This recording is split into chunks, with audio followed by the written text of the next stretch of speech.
नमो तस्स भगवतो अरहतो सम्मा सम्बुद्धस्स। नमो तस्स भगवतो अरहतो सम्मा सम्बुद्धस्स। नमो तस्स भगवतो अरहतो सम्मा सम्बुद्धस्स।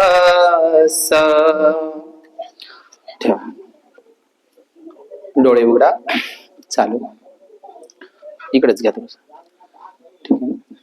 विश्व शांती दूत खाली बसा. विश्व शांती दूत खाली हात ठेवा. बसा बसा. विश्व शांती दूत, विश्व वंदनीय, द लाईट ऑफ वर्ल्ड, या जगाचा प्रकाश, विश्वदीप, महान कारुणिक, अरहत, सम्यक संबुद्ध, या सम्यक संबुद्धाने सुआख्यात केलेला, दूर तर नाही झाला जास्त काय बरं, सुआख्यात केलेला असा हा आधी, मध्य आणि अंतिमही विश्व कल्याणकारी असणारा हा सद्धम्म एकदम जवळ पाहिजे होता. ठीक आहे, दुरून झूम दिसणार नाही. देवानंग पियदसी धम्मदायात महान सम्राट अशोक मौर्य, बोधिसत्व विश्वरत्न, द सिम्बॉल ऑफ नॉलेज, जग बदलणारा बाप माणूस बोधिसत्व डॉक्टर बाबासाहेब आंबेडकर, या तीनही महामानवांना तिवार अभिवादन पंचांग प्रणाम करून उपस्थित या ठिकाणी कालकथित दिवंगत केसरी चंजी राऊत या परिवारामध्ये, आईचं नाव काय, आयुष्यमती उपासिका शारदाई राऊत या परिवारामध्ये, कोल्हापूर सिंगारवाडी तालुका देवळी जिल्हा वर्धा आणि या कोल्हापूर गावातील सारनाथ बुद्ध विहारातील सर्व श्रद्धाशील संपन्न बुद्ध उपासक आणि उपासिकांना मी मंगलाची कामना करतो. सर्वांनी साधू साधू म्हणा. तर या ठिकाणी या कालकथित दिवसाच्या निमित्तानं, केसरी चंजी राऊत यांच्या या कालकथित दिवसाच्या निमित्तानं तथागत भगवान बुद्धाने सल्ल सुत्तामध्ये असा उपदेश केलेला आहे. कोणता उपदेश केलेला आहे की एखाद्या झाडाला जे फळ लागतं आणि ते कच्चं फळ पिकण्यामध्ये त्याचं परिवर्तन होत असतं. तर एखाद्या झाडाला लागलेलं पिकलेलं फळ, त्या पिकलेल्या फळाला जसे खाली पडण्याची भय असते, भीती असते, तसेच मनुष्याला जीवन जगत असताना मृत्यूचं, मरणाचं नेहमी भय असतं. तथागत भगवान बुद्धाने हेही सांगितलं आहे सल्ल सुत्तामध्ये की एखाद्या कुंभारानं जे माठ तयार केला आहे, कुंभ तयार केलेला आहे, त्या कुंभाचं एक ना एक दिवस फुटण्यामध्ये पर्यावसान होत असतं. तर मनुष्याच्या जीवनाचंही तसंच आहे. कायोजी गुच्छो सकलो दुगंधो गच्छन्ति सब्बे मरणं अहंच. तर हे वाक्य तथागत भगवान बुद्धाचं, कायोजी गुच्छो म्हणजे काय, कायो म्हणजे काय, आपण त्याला काया म्हणजे शरीर म्हणत असतो, बॉडी म्हणत असतो आपण. कायोजी गुच्छो, जसा एखाद्या फुलांचा गुच्छा राहते तशाच प्रमाणे हा मनुष्याच्या देहाचा, कायेचा सुद्धा काय आहे, गुच्छा आहे. समजलं तुम्हाला. सकलो दुगंधो हा पाली शब्द आहे. सकलो दुगंधो म्हणजे काय होते, सकलो म्हणजे संपूर्ण. आता दुगंध म्हणजे काय असते, दुगंध म्हणजे दुर्गंध. आपलं संपूर्ण शरीर हे दुर्गंधीचं घर आहे असं तथागत बुद्धाने सांगितलेलं आहे. आनंद आणि प्रकृतीच्या संदर्भातली ही घटना सगळ्यांनाच माहित आहे. प्रकृती नावाची एक सुंदर जी मुलगी आहे, आनंद भिक्खूच्या मागे लागली होती आणि मग तथागत भगवान बुद्धाने त्या प्रकृतीला हे समजून सांगितलं होतं की मनुष्याचं शरीर कसं दुर्गंधीचं घर आहे. तर या मनुष्याला जरा सुत्त, विजय सुत्त आणि या सल्ल सुत्तामध्ये तथागत भगवान बुद्धाने सांगितलेलं आहे प्रत्येक मनुष्याच्या शरीराला एकूण 9 द्वार आहे. किती द्वार आहे, 9 द्वार. नवद्वार, नवद्वार म्हणजे द्वार म्हणजे दरवाजे. आपल्या शरीराला, प्रत्येक मनुष्याच्या शरीराला, जगातल्या प्रत्येक माणसाच्या शरीराला 9 द्वार आहे आणि या 9ही द्वारातून दुर्गंधच बाहेर पडत असतं. आता ते कोणते आहे 9 द्वार ते तुम्हाला सांगण्याची गरज नाही, तरी पण मी सांगतो थोडक्यामध्ये. आपले जे 2 कान आहे ज्याने आपण नेहमी ऐकत असतो, या कानामध्ये सुद्धा काय आहे, दुर्गंधीचंच घर आहे. नसन तर डबीची काडी टाका, आहे का नाही दुर्गंधीचं घर. दोनही कानातून सुगंध आहे का दुर्गंध कानामध्ये. बुद्धाचं काही चुकलं आहे का? बुद्ध काही खोटे बोलतात का? नाही. म्हणूनच तर बुद्धांना तथागत म्हणतात ना. तथागत म्हणजे काय, जे जसे बोलतात तसेच वागतात. तर तथागत भगवान बुद्धाने सांगितलंय की आपले जे कान आहे, या कानामधून सुद्धा का वाहते, दुर्गंधच बाहेर पडत असते. तथागत भगवान बुद्धाने सांगितलं आपले जे 2 डोळे आहे, या डोळ्यामध्ये सुद्धा सकाळी सकाळी जर आपण बघितलं तर हे डोळे सुद्धा काय आहे, घाणीचं दुर्गंधीचं घर आहे. आता कोणती दुर्गंध तर तुम्हाला माहित आहे, चिपड सकाळी सकाळी, आहे का नाही. दुसरी गोष्ट, आपल्या नाकाच्या 2 नाकपुड्या, याच्यातूनही काय वाहते, दुर्गंध. किंवा तुम्ही सकाळी सकाळी तुमच्याच तोंडाचा वास घेऊन पहा, तोंडातूनही काय वाहते, दुर्गंध. तुम्ही कितीही सुगंधित भोजन खाल्लं तरी दुर्गंध होऊन बाहेर पडतं. आणि तुम्ही कितीही बिसलरीचं पाणी प्या का, कितीही चांगलं पाणी प्या, पण ते पाणी सुद्धा दुर्गंध होऊनच बाहेर पडत असतं. तर तथागत भगवान बुद्धाने सांगितलंय आपलं शरीर आतूनही दुर्गंधीनं भरलेलं आहे आणि बाहेरूनही दुर्गंधीनच भरलेलं आहे. आणि मरणंगहंच, मग हे जे शरीर आहे मरण धर्मी आहे. एक ना एक दिवस मनुष्याला मृत्यू निश्चितच आहे. म्हणून तथागत भगवान बुद्धाचा धम्म सायंटिफिक आहे. आपण जो हा कार्यक्रम घेतला केसरी चंदजी, केसरी हा शब्द कसा आहे, केसरी शब्द पाली शब्द आहे. केसरी म्हणजे काय, केसरी म्हणजे तथागत भगवान बुद्धांच्या भिक्खूंच्या संघाच्या चिवराचा कलर आहे. समजलं का, कायचा कलर आहे, चिवराचा कलर आहे. तुम्ही कधी धम्म सहलीला गेले तर वैशालीपाशी एक ठिकाण आहे. तथागत भगवान बुद्धांनी आपला शेवटचा वर्षावास वैशालीला केला. तथागत बुद्धांनी आपला शेवटचं प्रवचन वैशालीला केलं. तथागत भगवान बुद्धांनी आपलं भिक्षापात्र ज्या ठिकाणी दान केलं ना वैशालीला, त्या वैशालीच्या बाजूला तथागत बुद्धांच्या ठिकाणी केसरिया नावाचं एक ठिकाण आहे, बुद्धिस्ट स्थळ. कधी वैशालीला गेले तर तुम्हाला ते पाहायला मिळतं. जगातला सगळ्यात मोठा महास्तूप आहे केसरिया. केसरिया हे प्राचीन बौद्ध स्थळ आहे. तर या केसरियाला वैशालीच्या जवळच आहे ते, समजलं तुम्हाला. कुशीनाऱ्याला जात असताना ते बौद्ध स्थळ आहे केसरिया. या केसरियाला भगवान बुद्धाने, भगवान बुद्धाचं जे भिक्षापात्र आहे त्या भिक्षापात्रावर महास्तूप उभारण्यात आलेला होता. आणि तो कोणी उभारला होता, महान सम्राट अशोकांनी. 84,000 स्तूप उभारले होते त्यांनी. तर लक्षात घ्या, तथागत भगवान बुद्धांचा धम्म सायंटिफिक आहे. मनुष्याच्या शरीराचं काय होतं, मनुष्याच्या शरीराचं काय होतं तर तथागत भगवान बुद्धाने सांगितलेलं आहे, मनुष्याचं हे जे शरीर आहे, आपण आत्म्याच्या शांतीसाठी हा कार्यक्रम घेतलाय का, आत्म्याच्या शांतीसाठी आहे कार्यक्रम हा आदरांजलीचा. हे जे आपण कार्यक्रम घेतो पुण्यानुमोदन, हा आत्म्याच्या शांतीसाठी नाही. का बरं आत्म्याच्या शांतीसाठी नाही, कारण बुद्धाने आत्मा नाकारलेली आहे. आत्मा नावाची कन्सेप्ट बुद्धाच्या धम्मामध्ये नाही. लक्षात ठेवायचं आहे बौद्ध लोकांनी तरी. The God delusion, the soul delusion, the God delusion, the soul delusion. देव नावाचा भ्रम आणि आत्मा नावाचा भ्रम, समजलं, लोकांना हा पडलेला आहे भारतामध्ये. देव नावाचा भ्रम आणि आत्मा नावाचा भ्रम, या दोनही भ्रमातून बाहेर पडा तरच तुम्ही बुद्धिस्ट आहात, नाही तर तुम्ही बुद्धिस्ट नाही आहे. भगवान बुद्धाच्या धम्मामध्ये कुठल्याही काल्पनिक देवाला, आत्म्याला अजिबात स्थान नाही आहे. लक्षात घ्या, मी तुम्हाला काय सांगतो, एक स्पष्टीकरण म्हणून सांगतो. जगाच्या पाठीवर, लक्षात घ्या, जगाच्या पाठीवर ख्रिश्चन धर्म आहे. नाव ऐकलं का तुम्ही, ख्रिश्चन धर्म ऐकलं ना, सगळ्यांनीच ऐकलेलं आहे. तर जगाच्या पाठीवर ख्रिश्चन धर्म आहे. काय आहे, ख्रिश्चन धर्म आहे ना धर्म. जगाच्या पाठीवर मुस्लिम धर्म आहेत, आहे. जगाच्या पाठीवर शीख धर्म आहेत, आहे ना.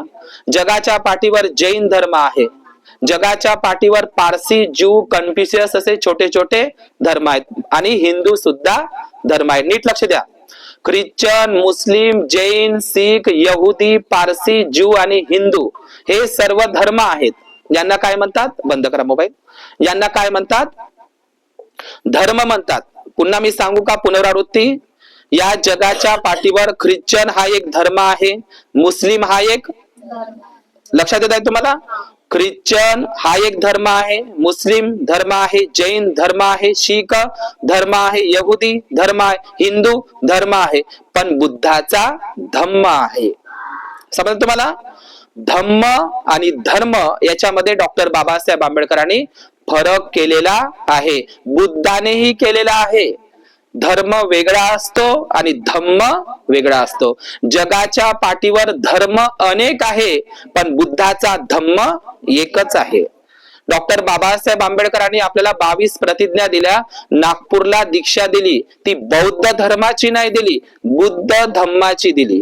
म्हणून एक गोष्ट लक्षात ठेवायची आहे, आपल्या डोक्यामध्ये ते फिट करून ठेवायचे आहे. कोणती? जगाच्या पाठीवर धर्म अनेक आहे, पण बुद्धाचा धम्म एकच आहे. ख्रिश्चन, मुस्लिम, जैन, शीख, यहुदी, पारसी हे धर्म होय, यांना धर्म म्हणतात, पण बुद्धाचा धम्म आहे. आता धर्म आणि धम्मामध्ये काय फरक आहे? धम्मामध्ये आणि धर्मामध्ये काय फरक आहे? तर कार्ल मार्क्स, तुम्ही नाव ऐकलं असेल, द कॅपिटल नावाचा ग्रंथ लिहिला, द कार्ल मार्क्स. तर कार्ल मार्क्स काय म्हणतो? धर्म अपूची गोळी आहे. कार्ल मार्क्स काय म्हणतो? धर्म ही अपूची गोळी आहे. त्याचं म्हणणं बरोबर आहे, पण बुद्धाचा धम्म अपूची गोळी आहे का? बुद्धाचा धर्म आहे का धम्म आहे? धम्म आहे, लक्षात घ्या. दुसरी गोष्ट, जगाच्या पाठीवर हे जे धम्म आणि धर्म वेगळा असतो, तर धर्माची शिकवण वेगळी असते आणि बुद्धाच्या धम्माची शिकवण वेगळी आहे. आता धर्माची शिकवण कोणती आहे लक्षात घ्या. धर्माची शिकवण आपण त्याच्यापैकी फर्स्ट धर्म घेऊया, ख्रिश्चन धर्म. कोणता धर्म? ख्रिश्चन धर्म. तर ख्रिश्चन धर्मातील अनुयायी त्यांचं असं म्हणणं आहे की आमच्या परमेश्वरानं, येशू ख्रिस्तानं हे जग घडवलेलं आहे. हे कोणाची शिकवण आहे? बायबलाची. त्या ख्रिश्चन धर्माची शिकवण आहे. आमच्या येशू ख्रिस्तानं, आमच्या जिजसनं, आमच्या ईसा मसीहानं हे वर्ल्ड बनवलेलं आहे, हे जग बनवलेलं आहे, हे माणसं सगळं वगैरे त्यांनीच बनवलेलं आहे, असं कोण मानते? ख्रिश्चन मानते. दुसरी गोष्ट, ख्रिश्चन धर्माच्या बायबलची अशी मान्यता आहे की मनुष्याच्या शरीरामध्ये कुठला तरी सोल असतो. म्हणजे सोल म्हणजे काय? आत्मा असतो. आत्मा पुनर्जन्म घेतो, आत्म्याला स्वर्गाची आणि नरकाची प्राप्ती होत असते. ही मिथ्या कल्पना ख्रिश्चन धर्मामध्ये आहे. समजलं तुम्हाला? सांगायचं तात्पर्य म्हणजे हे की बायबल सुद्धा असं म्हणते, ख्रिश्चन धर्मातील बायबल सुद्धा असं म्हणते, म्हणजे ख्रिश्चन धर्मही असा म्हणतो की मनुष्याच्या शरीरामध्ये आत्मा असते, आत्मा अमर असते. आई वडील हे शरीर जन्माला घालतं, पण आत्मा मात्र कुठून तरी बाहेरून येते. आत्मा म्हणजे या शरीरामध्ये कुठली तरी आत्मा असते, आत्मा अमर असते, आत्मा पुनर्जन्म घेते, आत्म्याचा पुनर्जन्म होतो, ती स्वर्गात जाते, नरकात जाते. ही कोणाची कल्पना आहे? ख्रिश्चन धर्मातली. लक्षात ठेवा. म्हणजे ख्रिश्चन धर्म सुद्धा म्हणते की मनुष्याच्या शरीरामध्ये आत्मा असते. ही कोणाची मान्यता आहे? बायबलची आहे, ख्रिश्चनची आहे. म्हणजे मनुष्याच्या शरीरामध्ये आत्मा असते असं कोणाला म्हणायचं आहे? ख्रिश्चन धर्माला, बायबलला. समजलं तुम्हाला? आता दुसरा सेकंड धर्म घेऊया. कोणता? मुस्लिम धर्म. कोणता धर्म? तर या मुस्लिम धर्माचा एक म्हणजे उर्दू, फारसी आणि अरबी भाषेमध्ये कुराण नावाचा पवित्र ग्रंथ आहे. कोणाचा? मुसलमान बांधवांचा पवित्र ग्रंथ. तर मुसलमानच्या त्या कुराणामध्ये असं लिहिलेलं आहे की मनुष्याच्या शरीरामध्ये रूह असते. रूह म्हणजे काय? उर्दू शब्द आहे. रूह म्हणजेच काय? आत्माच. म्हणजे तेही कुराणही काय म्हणते, म्हणजे मुस्लिम धर्मातील लोक ते कुराणातील ते विश्वास ठेवतात की मनुष्याच्या शरीरामध्ये आत्मा असते. म्हणते कयामतचा एक समय येते, ठीक ना, त्याला दोजक मध्ये घेऊन जाते, किंवा काही लोक मग ते म्हणजे मुस्लिम बांधव म्हणतात ते जन्नत मध्ये वगैरे घेऊन जाते. समजलं? म्हणजे मुसलमान धर्मामध्ये सुद्धा आत्मा सांगितलेली आहे. मनुष्याच्या शरीरामध्ये आत्मा असते, हे मुसलमान धर्माची शिकवण आहे. आता राहिला शीख धर्म. तर शीख धर्माची गुरु ग्रंथ साहेबाची शिकवण आहे की शीख धर्म म्हणतो की मनुष्याच्या शरीरामध्ये आत्मा असते, आत्मा अमर असते, आत्म्याचा पुनर्जन्म होतो, स्वर्ग नर्क असतो. कोण शिकवत आहे असं?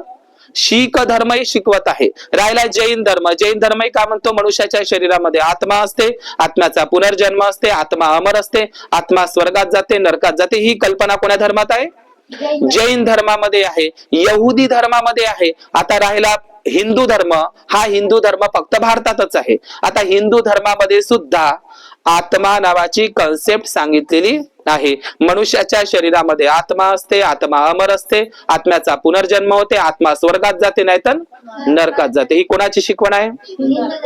पहा, मुस्लिमांची, ख्रिश्चनांची, जैनांची, शिखांची, यहुद म्हणजे पहा, मुस्लिम धर्म ही आत्म्यावर विश्वास ठेवतो, ख्रिश्चन धर्म ही आत्म्यावर विश्वास ठेवतो, जैन, शीख, यहुदी, पारसी, हिंदू धर्म ही आत्मा नावाची कुठली तरी कन्सेप्ट या शरीरामध्ये आहे, अमर आहे, ते पुनर्जन्म आहे. ही सर्व धर्माची शिकवण आहे.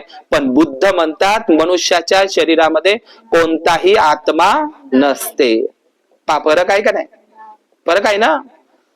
पहा, म्हणजे जगातील सर्व धर्माची शिकवण थोडीफार सारख्या प्रमाणात वाटते, पण बुद्धाचा धम्म वेगळा आहे. बुद्ध म्हणतात मनुष्याच्या शरीरामध्ये आत्मा नसते. समजलं का? आत्मा नावाची कुठली कन्सेप्ट नसते. आता नसेल असेल, तुम्ही आता हॉस्पिटलमध्ये जाता, एखादा माणूस जर मृत पावला, त्याचं पीएम करते, त्याचे फुफ्फुस काढते, त्याच्या किडण्या काढते, त्याचं हृदय काढते, डोळे काढते.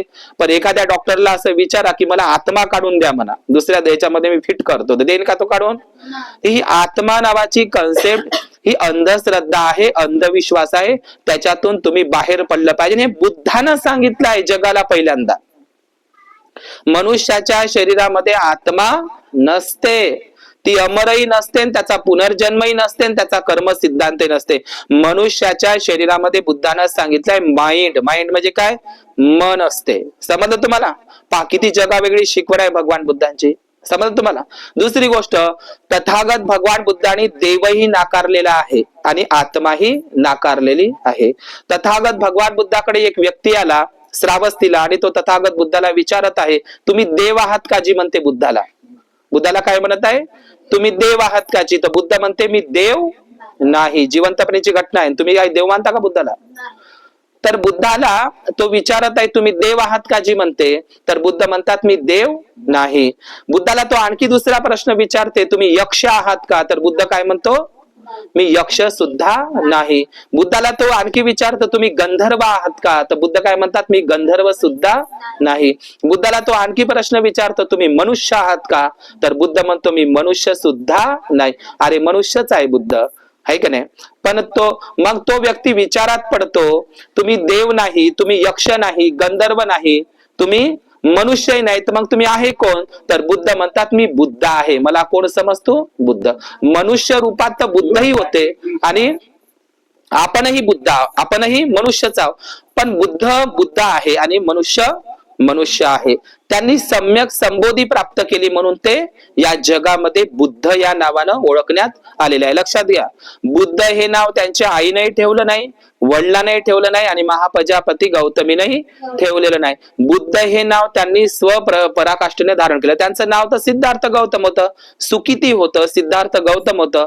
पण त्यांनी जसं एखाद्या व्यक्तीला डॉक्टर बनायचं आहे तर त्या डिग्र्या घ्याव्या लागतात, तर बुद्ध हे स्वप्रयत्नानं स्वपराकाष्ठानं ते झालेले आहे. समजलं तुम्हाला? म्हणून ही आत्मा आणि देव या दोनही कल्पना आपल्या डोक्यातून काढून टाका.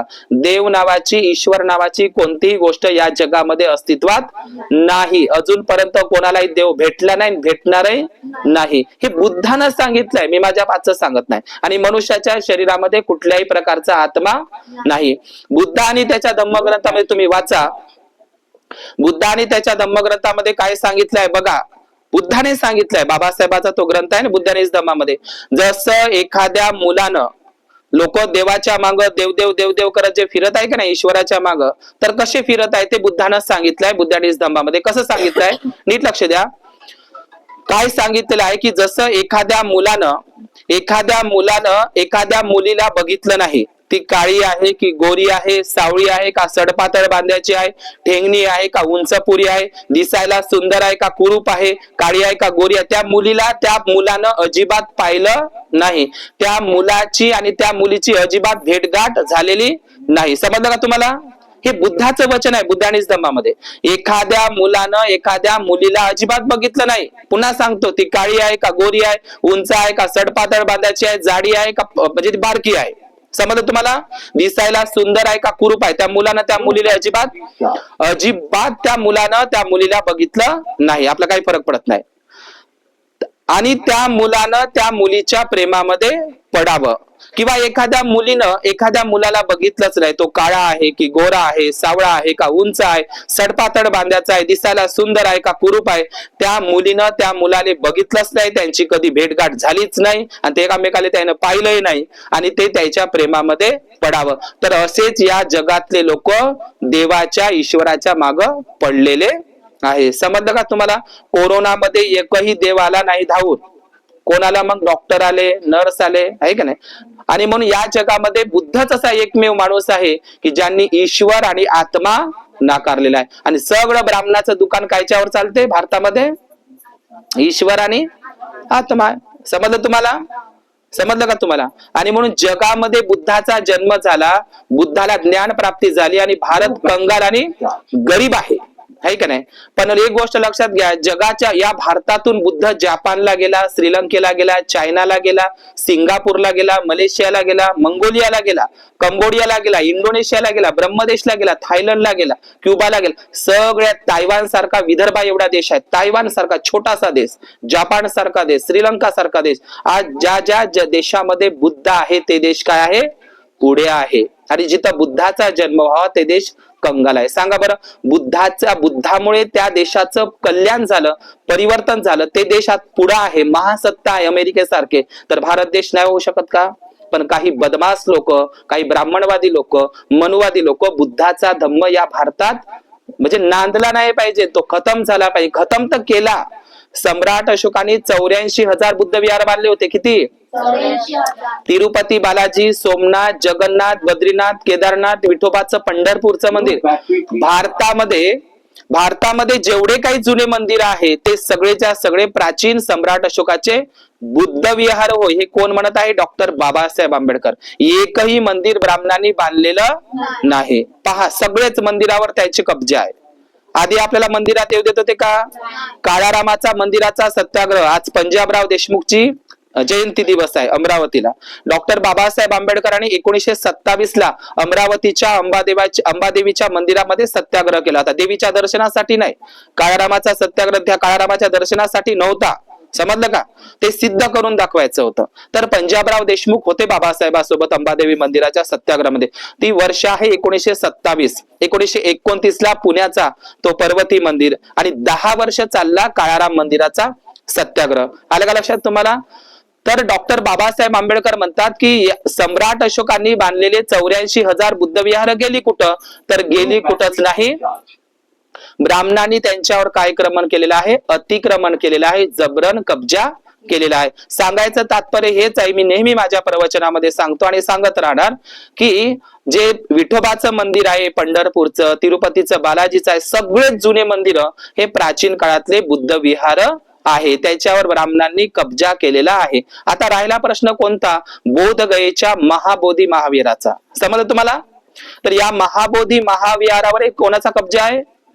आम्ही म्हणत आहोत हे सगळे 84,000 बुद्ध विहार, तिरुपती बालाजी, सोमनाथ हे सगळे आमचे वय, ते नका देऊ आम्हाला, ठीक आहे बा, पण एक तरी द्या बोधगयेचं महाबोधी महाविहार. पण ब्राह्मण सोडायला तयार आहे का? सांगा.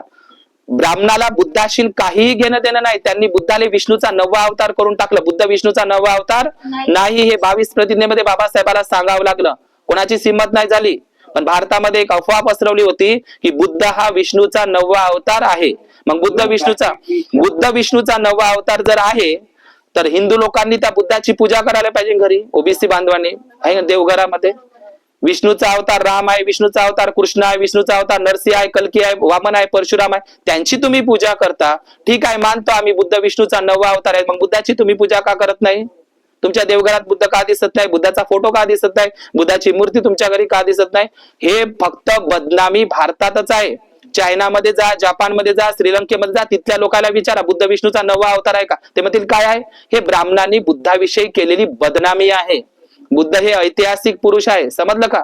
पण बुद्धाला विष्णूचा 9वा अवतार करून टाकण्याचं षडयंत्र कोणी केलं? ब्राह्मणांनी. बरं झालं ते इंग्रज लोक भारतामध्ये आले, ते sir Alexander Cunningham, James Prinsep वगैरे हे लोक आले म्हणून आपल्याला ते बुद्धगया, सारनाथ वगैरे सगळं पाहायला भेटलं. समजलं का? 150 वर्ष सत्ता कोणाची होती? इंग्रजांची. आणि 250 वर्ष कोणाची सत्ता होती? मुस्लिम बांधवांची. तर एक गोष्ट लक्षात घ्या, 150 वर्षाची गुलामी जास्त, 250 वर्षी मुघलांची गुलामी जास्त का हजारो वर्षाच्या ब्राह्मणाच्या गुलामीतून बाबासाहेबांनी आपल्याला काढलं, तर ती गुलामी महत्वाची आहे का नाही? समजलं का? आणि बाबासाहेबांना कोणत्या गुलामीतून काढायचं होतं? ब्राह्मणी गुलामीतून काढायचं होतं. बाबासाहेबांना कोणत्या गुलामीतून काढायचं होतं? ब्राह्मणी गुलामीमधून काढायचं होतं. तर काही बदमाश लोक असं म्हणतात, आता भीमा कोरेगावचा दिवस येत आहे म्हणून मी ते 5 मिनिटांमध्ये सांगतो आणि थांबतो, की काही लोक म्हणतात की ती जी लढाई आहे ना मराठ्यांच्या बाजूने, ते मराठ्यांची आणि इंग्रजांची ती लढाई होती, पण वास्तविक पाहता ती मराठा इंग्रजांमध्ये लढाई नव्हती, ती महार आणि ब्राह्मण पेशव्यांमध्ये होती. तर काही लोक बदनामी करतात भीमा कोरेगावाच्या त्या लढाईची. कोणती बदनामी करतात? हे महार लोक इंग्रजांच्या बाजूने लढले म्हणून हे देशद्रोही आहे. समजलं तुम्हाला? डॉक्टर बाबासाहेब आंबेडकर म्हणतात की या भारतातल्या लोकांना शस्त्र धारण करण्याचा अधिकार मनुस्मृतीने दिला असता तर भारत देश कधीही गुलाम झाला नसता. समजलं का? 150 वर्ष इंग्रजांची गुलामी, 250 वर्ष मुघलांची गुलामी, पण हजारो वर्षाच्या गुलामीतून बाबासाहेबांनी आपल्याला काढलं. त्याच्यासाठी हे भीमा कोरेगावाची लढाई आहे. समजलं तुम्हाला? आणि हे भीमा कोरेगावाची लढाई एवढी पराक्रमाची लढाई आहे की इंग्रजांनी 500 लोकांनी 28,000 ब्राह्मण पेशव्यांना मारून टाकलं. समजलं? FF स्टॉटन असेल किंवा ते मार्शल स्टुअर्ट असेल किंवा ते मार्शल फोर्ट असेल, या लोकांनी भीमा कोरेगावाचा इतिहास जगासमोर आणलेला आहे. म्हणून भीमा कोरेगावाचं जे युद्ध झालेलं आहे 1 जानेवारी 1818 झालं. 1 जानेवारी 1927 ला बाबासाहेब पहिल्यांदा त्या ठिकाणी गेलेले होते. डॉक्टर बाबासाहेब आंबेडकरांचा तो संदर्भ सांगतो महाडचा, या ठिकाणी थांबतो, की डॉक्टर बाबासाहेब आंबेडकरांनी भीमा कोरेगावाच्या इतिहासाची ओळख महाडला करून दिली. महाडला 14 तळ्याच्या ठिकाणी बाबासाहेब त्या भाषणामध्ये बोलले, तुम्ही भेड बकरीची संतान नसून सिंहाचे छावे आहात. लक्षात घ्या, बाबासाहेबांचे वाक्य आहे द रायटिंग स्पीचेस मधले. तुम्ही भेड बकरीची संतान नसून सिंहाचे छावे आहात. माझी ही गोष्ट तुम्हाला काल्पनिक वाटत असेल तर भीमा कोरेगावाच्या विजय स्तंभाला जाऊन बघा. तुमच्या पूर्वजांची नावे कोरलेला भीमा कोरेगावाचा विजय स्तंभ त्या ठिकाणी उभा आहे. सिद्धनाग महार आणि 500 महारांनी 28,000 ब्राह्मण पेशव्यांना कापून काढलं भीमा कोरेगावाच्या लढाईमध्ये. समजलं? कोणी? महार बटालियन महार रेजिमेंटनं सिद्धनाग महार 500 वर्सेस 28,000, तसे ते 30,000 होते, पण 2,000 पळाले होते त्या युद्धामधून. समजलं? त्याच्यामधले 28 वर्सेस 500 यांच्यामध्ये ती लढाई झाली भीमा नदीच्या काठावर, म्हणून त्याला भीमा कोरेगाव म्हणतात. आणि त्या ठिकाणी ते विजय झाला. त्या ठिकाणी इंग्रजांनी त्या नागवंशी महार सैनिकांच्या निमित्तानं त्या ठिकाणी विजय स्तंभ उभारला. तर बाबासाहेब म्हणतात की तुम्ही भेड बकरीची संतान नसून सिंहाचे छावे आहात, पिले आहात. म्हणजे भेड बकरीचा बळी दिला जातो, सिंहाचा वाघाचा बळी दिला जातो का? नाही दिला. भेड बकरीचाच बळी दिला जातो. म्हणून बाबासाहेबांनी सांगितलंय, शेळी म्हणून जीवन जगण्यापेक्षा वाघासारखं जीवन जगा. समजलं? बली बकरे की दी जाती है, शेर की नाही. समजलं का? आपल्याला भेड बकरी सारखं जगायला नाही सांगितलं, स्वाभिमानानं सिंहासारखं वाघासारखं जगायला सांगितलं. आणि म्हणून डॉक्टर बाबासाहेब आंबेडकर दरवर्षी भीमा कोरेगावला जात होते. 28 वर्षेस 500 यांच्यामध्ये ती लढाई झाली भीमा कोरेगावाची. लक्षात घ्या. आणि तेव्हापासून एक भारतामध्ये एक मन प्रचलित झाली, तुझ्यासारखे 56 पाहिले. समजलं? म्हणते का लोक तुझ्यासारखे 56 पाहिले. तर एकेकाच्या वाटणीला किती आले होते? 28,000. तर पकडा ते 500, एकेकाच्या वाटणीला 56 आले होते. तेव्हापासूनच भारतामध्ये ती मन प्रचलित झाली की तुझ्यासारखे 56 पाहिले. ही 56 पाहणारी लोक नागवंशी लोक होते. पण आता आहे का ते लोक? भारतीय संविधान जर बदललं, समजलं, तर आता ते 56 पाहण्याची ताकद आमच्या समाजामध्ये राहिलेली नाही आहे. तुम्हाला माहितच आहे. समजलं का? म्हणून बाबासाहेब अजूनही जिवंत आहे संविधानाच्या रूपामध्ये. समजलं का? तर डॉक्टर बाबासाहेब आंबेडकर त्या भीमा कोरेगावाला जात होते. या भीमा कोरेगावाचं खूप एक महत्व आहे. जगाच्या पाठीवरती एकमेव अशी पराक्रमाची लढाई झाली आहे. तो आपला इतिहास आहे.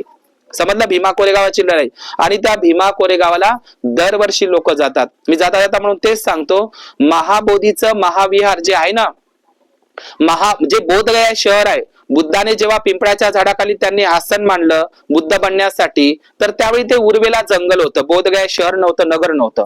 आज त्या ठिकाणी महाबोधी महाविहारावर कोणाचा कब्जा आहे? ब्राह्मणाचा. बुद्धाच्या बाजूला गणपती आणून बसवला, विष्णू आणून बसवला, 5 पांडव आणून बसवले. समजलं का तुम्हाला? आवडते का तुम्हाला? शिवलिंग आणून बसवला तिथं बुद्धाच्या विहारापाशी, त्या महाबोधी महाविहारात बोधगयाला. आणि तिथं सगळे ब्राह्मण लोक काय करत आहे? बुद्धगयाला पिंडदान करत आहे. समजलं का? बरं, तिथं बोधगयाची गोष्ट आहे. आपल्या महाराष्ट्रामध्ये ते लोणावळ्याला कारल्याची बुद्ध लेणी आहे. जगातलं सगळ्यात मोठं चैत्यालय आहे. अजंठा वेरूळ तर आहेच आहे. जगातलं सगळ्यात मोठं चैत्यगृह, जगातली सगळ्यात सुंदर लेणी आहे ती कारल्याची. लोणावळ्याच्या परिसरामध्ये 21 ठिकाणी लेणी आहे. नुसत्या लोणावळ्याले 21 ठिकाणी लेणी आहे. 21. आणि सगळ्यात जास्त बुद्ध लेण्या शिवनेरी किल्ल्यावर आहे. शिवाजी महाराजाचा जन्मच बुद्ध लेणीमध्ये झाला. 450 बौद्ध लेणी आहे एकट्या शिवनेरीच्या किल्ल्याच्या पायथ्याशी. मी स्वतः आताच गेलेलो आहो. लोणावळ्यात तर आहेच आहे. बाबासाहेब म्हणतात महाराष्ट्रामध्ये 2000 बुद्ध लेण्या होत्या. याचा अर्थ काय? महाराष्ट्र एकेकाळी 100% बौद्ध होता. त्याची साक्ष गवाही आपल्याकडे अजूनही बुद्धाच्या लेणी आहे. तर सगळ्यात मोठं चैत्यालय आहे ते कारल्याची बुद्ध लेणी लोणावळ्याची. तिथं काय बसवली आहे? एकविरा देवी. समजलं? एकविरा देवी बसवली. तुम्ही शिवनेरीला गेले तर तिथं अष्टविनायक गणपती बसवला पेशव्यानं. शिवाजी महाराजांना आणि छत्रपती संभाजी महाराजांना त्यांचं शिवशाही खतम करून, त्यांना मारून टाकून नंतरच्या काळामध्ये गड किल्ल्यांवरही ब्राह्मणानं मंदिरं बांधले आणि बुद्ध लेण्यावर त्यानं कब्जा केलेला आहे. लेण्याद्री नावाची बुद्ध लेणी 7 नंबरची बुद्ध लेणी आहे शिवनेरी किल्ल्यावर. त्याच्यातही त्यांनी अष्टविनायक गणपती बसवला शिवनेरीला, लेण्याद्रीला. आणि कारल्याची बुद्ध लेणी. बरं, तेही जाऊ द्या गोष्ट. आता तर ते हे नाही का महूगाव, तेही ब्राह्मणांच्या कब्जामध्ये गेलेलं आहे MP मधलं. आता एक नव्यानं गोष्ट सांगतो. भीमा कोरेगावाची जागा 260 एकर आहे. किती एकर आहे? 260 एकर. तिथंही रोहन जमादार माळवतकर नावाच्या ब्राह्मणानं ती जागा कब्जात केली आहे. तिथं चालू आहे सध्या प्रकरण. दादाभाऊ अभंग करत आहे. किती जागा आहे भीमा कोरेगावची? 260 एकर जागा आहे भीमा कोरेगावाची. पण ती सगळी ब्राह्मणाच्या कब्जामध्ये आहे. त्याचा न्यायालयीन लढा चालू आहे. जाता जाता म्हणून तेच सांगतो की या वर्षी देवेंद्र फडणवीस, आता हा पेशवाच आहे का नाही? सावित्रीबाईचा छळ कोण केला? ब्राह्मण पेशव्यांनी. पुण्यातला ज्योतिबांचा छळ कोण केला? ब्राह्मण पेशव्यांनीच. शिवाजी महाराजांचा डाव्या पायानं राज्याभिषेक कोण केला? एकही ब्राह्मण तयार झाला नव्हता शिवाजी महाराजाचा राज्याभिषेक करायला. आहे ना, गांगा बटले आणलं, पूर्ण खजिना खाली करायला लागला जिजाबाईला. समजलं तुम्हाला? तर तेही डावा पायाच्या अंगठ्यानं केला. डोळे बंद करायला लावले शिवाजी महाराजाला. संभाजी महाराजांची हत्या औरंगजेबाने नाही केली, ब्राह्मणांनीच केली. समजलं? नालंदा बौद्ध विद्यापीठ कोण जाळलं? सगळे बुद्ध विहार. तुम्हाला UPSC MPSC मध्ये तेच शिकवते. मलाही शिकवलं होतं की नालंदा बुद्ध विद्यापीठ त्या बख्तियार खिलजीनं जाळलं. बख्तियार खिलजीनं अजिबात जाळलं नाही. सगळेच्या सगळे कोण जाळले? ब्राह्मणांनीच जाळले. समजलं का? सांगा बरं आता महाबोधी महाविहारावर कोणाचा कब्जा आहे? ख्रिश्चनांचा, शिखांचा, जैनांचा, हिंदूंचा? कोणाचा आहे? ब्राह्मणाचा. म्हणजे आत्ताच्या घडीला सांगा. तर नालंदा, तक्षशिला, विक्रमशिला हे सर्व बुद्ध विद्यापीठ, सर्व विहार त्यानंच तोडले. बुद्धाच्या मूर्त्या नष्ट केल्या आणि त्याच्यावर काय केले? कब्जे केले. सध्याच्या घडीला तुम्ही पाहत आहात. समजलं का? मग नाव कोणावर आणलं? मुसलमानावर. पण नालंदा विद्यापीठ 6 महिने पुस्तकं जळत राहिले. बाबासाहेबांनी एकच मनुस्मृतीचं दहन केलं. पण 90 लाख धम्मग्रंथ ब्राह्मणांनी जाळले. नालंदा विद्यापीठामध्ये किती होते? 90 लाख धम्मग्रंथ होते. 90 लाख धम्मग्रंथ जाळले. कोणी? ब्राह्मणांनी आग लावली नालंदा विद्यापीठाला. चायना देशामधले ते प्रवासी येत होते, चीनी प्रवासी, फाइयान, युआनस्यांग, इत्सिंग आणि हायचो. तर हे सर्व भारताचा इतिहास आपल्या पुढे ओरिजिनल इतिहास आलाच नाही. आपल्याला पानिपतची लढाई, प्लासीची लढाई, 1857चं युद्ध शिकवलं, पण भीमा कोरेगावाचं युद्ध कोणी शिकवलं नाही. मला काय सांगायचं आहे, ज्या पुण्यातल्या ब्राह्मण पेशव्यांनी सावित्रीबाईचा, ज्योतिबांचा छळ केला, ज्या पुण्यातल्या ब्राह्मण पेशव्यांनी शिवाजी महाराजांच्या राज्याभिषेकाला नकार दिला, ज्या छत्रपती संभाजी महाराजांची हत्या मनुस्मृतीच्या नियमाप्रमाणे झाली, औरंगजेबानं नाही केली. प्रश्न हा निर्माण होतो, औरंगजेबानं जर छत्रपती संभाजी महाराजांची हत्या केली असेल, लक्षात घ्या, तर कोणाचं राज्य यायला पाहिजे? मुसलमानाचं यायला पाहिजे. समजलं तुम्हाला? प्रश्न निर्माण करा तुमच्यामध्ये. प्रश्न कोणता? औरंगजेब बादशाहाने जर छत्रपती संभाजी महाराजाला मारून टाकलं असतं, त्यांना ते मृत्यूदंड दिला असता, तर कोणाचं राज्य यायला पाहिजे होतं? छत्रपती संभाजीच्या नंतर औरंगजेब बादशाहाचं, मुस्लिमांचं, मुघलाई आली पाहिजे होती. पण कोणाची आली? पेशवाई आली. समजलं तुम्हाला? छत्रपती संभाजी महाराजांना पकडून देणारी छत्रपती संभाजी महाराजांची मनुस्मृतीच्या कायद्याप्रमाणे त्यांची हत्या झाली. जिवंतपणी डोळे काढा कान काढा मनुस्मृतीमध्ये लिहून आहे. शूद्राती शूद्र लोकांचा कसं मारून टाकायचं, कसं त्याचा मृत्यूदंड द्यायचा, हे सगळं लिहिलेलं आहे. समजलं का तुम्हाला? पण मुसलमानांवर सगळं ते नाव आणलेलं आहे. सर्वच्या सर्व बौद्ध विद्यापीठ, सर्व विहार, सर्व किल्ले, सगळ्या लोकांचा छळ केला. आज त्या ब्राह्मण पेशव्यांचं स्मारक बांधण्यासाठी आता ह्यो आपल्या महाराष्ट्राचा मुख्यमंत्री कोण आहे? देवेंद्र फडणवीस. तो पेशव्याचा वंशजच आहे ना. त्यानं 500 कोटीचं ब्राह्मण पेशव्याचं, ते बाजीराव मस्तानी वगैरे तुम्ही नाव ऐकलं पहा, त्यानं किती छळ केला. त्यांना लहान लहान मुली सुद्धा नुपर येत होत्या, एवढे ते बदमाश होते. कोण? ब्राह्मण पेशवे. त्यांच्यासाठी 500 करोडचा निधी मंजूर केला देवेंद्र फडणवीसनं. आता 2028 मध्ये नाशिकला, महाराष्ट्रामध्ये त्र्यंबकेश्वरला 2028 ला कुंभमेळा आहे. 2028 आहे का आता? आता 26 आहे, 27, 28, 2 वर्ष टाइम आहे. पण तिथल्यासाठी 6,900 कोटी आतापासूनच नाशिकच्या कुंभमेळ्यासाठी मुख्यमंत्र्यानं, महाराष्ट्रातल्या कुंभमेळ्यासाठी 6,900 कोटी निधी मंजूर केला. सांगा. आणि भीमा कोरेगावाची जागा कोणाच्या कब्जात आहे? ब्राह्मणाच्या. ते द्यायला तयार नाही. म्हणजे पेशव्याचं स्मारक बांधून राहिले. अजूनही सावित्रीबाईला आणि ज्योतिबाला भारतरत्न भेटला नाही. ज्योतिबाचं सावित्रीचं अजूनही स्मारक पुण्यामध्ये नाही. पण त्या ब्राह्मण पेशव्यांचं स्मारकासाठी 500 कोटी आहे. समजलं? आणि त्या कुंभमेळ्यासाठी 6,900 कोटी आतापासूनच मंजूर करण्यात आले. नोकऱ्या बंद, सरकारी शाळा बंद, सगळा भारत देश अडाणी अंबानीच्या घशात आहे. म्हणून बाबासाहेबांनी मद्रासच्या भाषणामध्ये म्हणलं होतं, जर हा देश भांडवलदाराच्या कब्जामध्ये गेला तर भारतातल्या सर्व अस्पृश्य लोकांना गुलामीत राहावं लागेल. लक्षात घ्या. म्हणून बाबासाहेबांनी या देशाला भारतीय संविधान दिलं. मनुस्मृतीचे हे कायदे होते. लक्षात घ्या. आपल्या जीवनामध्ये आपण म्हणून जो इतिहास विसरतो तो इतिहास निर्माण करू शकत नाही. समजलं का? खा प्या मजा करायचं जीवन नाही आहे. ब्राह्मण लोक जागृत आहे. त्याचं लहानचं पोरग असेल, संभाजी भिडे सारखा 75 वर्षाचा माणूस या गावून त्या गावले तो ब्राह्मण धर्माचा प्रचार करते. 8 वर्षाचं 9 वर्षाचं पोरग त्या रेशमबागच्या नागपूरला तिथं RSS मध्ये काम करते, बजरंग दल मध्ये काम करते, विश्व हिंदू परिषद मध्ये काम करते. आपले पोरं समता सैनिक दलामध्ये काम करायला तयार नाही. लक्षात घ्या. त्या लोकांची पूर्ण प्लॅनिंग आहे आणि त्याला तुम्ही हाकललंय तरी त्याचं बाहेर देशामध्ये सगळी तयारी आहे. समजलं का? आज पूर्ण भारताची सत्ता बीजेपी चालवत नाही, मोदी चालवत नाही, योगी चालवत नाही. आज भारताची संपूर्ण सत्ता RSS चालवत आहे. समजलं का तुम्हाला? आणि आजची आधुनिक मनुस्मृती आहे. एक मनुस्मृती बाबासाहेबांनी जाळली, दुसरी मनुस्मृती आहे EVM मशीन. त्याच्यामध्ये सगळे हे आहे. लक्षात घ्या.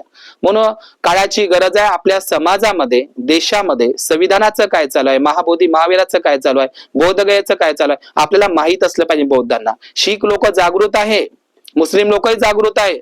समजलं तुम्हाला? सगळे लोक व्यवस्थित आपल्या धर्माचं पालन करतात. पण आपल्या लोकांना धर्माचं काही घेणं देणं नाही आहे. कुठे काय चाललंय, अन्याय अत्याचार याच्या संदर्भात काहीच नाही. म्हणून आपलं समाजाचं काहीतरी देणं घेणं आहे, आपली काही जबाबदारी आहे. समजलं का? म्हणून बाबासाहेबांनी म्हटलंय, जो समाज आपला इतिहास विसरतो तो इतिहास निर्माण करू शकत नाही. म्हणून आपला इतिहास आपल्याला माहित असला पाहिजे. आणि खरा इतिहास बाबासाहेब आंबेडकरांनीच या जगाला सांगितलेला आहे. तर आपल्या नव्या वर्षाची सुरुवात भीमा कोरेगाव पासून करा.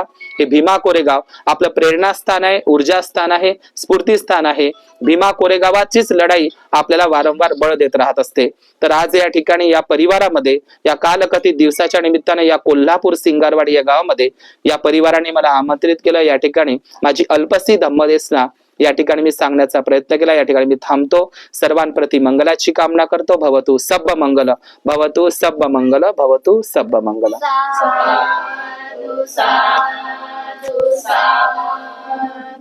वंदन करा धम्म पालन करता. नथी मे शरणं अय्यं धम्मो मे बुद्धो मे शरणं वरम एतेन सच्च वचेन होतु मे जय मंगल. नथी मे शरणं अय्यं. हॅलो, कोण बोलत आहे जी? बंद कर माते.